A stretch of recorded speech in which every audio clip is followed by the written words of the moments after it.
अस्सलामुअलैकुम दोस्तों, आज मैं आपके लिए लाया हूँ कुछ ऐसे 50 इंग्लिश वर्ड जिससे आप खुद इंग्लिश सेंटेंसेस बना सकते हैं।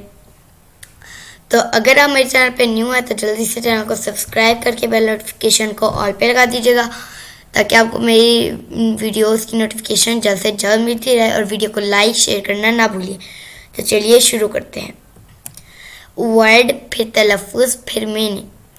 काल काल काल बुलाना। फर्स्ट फर्स्ट पहला। हु कौन। में हो सकता है। डाउन डाउन नीचे। हर उसका। लॉन्ग लॉन्ग तवील। मेक बनाना।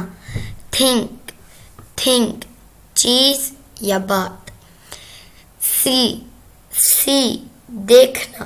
लार्ज बड़ा। स्पेल जादू। ऐड शामिल करना। इवन भी। लैंड ज़मीन। अगर आपको मेरी वीडियोस अच्छी लगती है तो जल्दी से मेरे चैनल को सब्सक्राइब करके बेल नोटिफिकेशन को ऑल पे लगा दीजिएगा और मेरी वीडियो को लाइक शेयर करना ना भूलिए। मिलती हूँ नेक्स्ट वीडियो में, तब तक के लिए अल्लाह हाफ़िज़।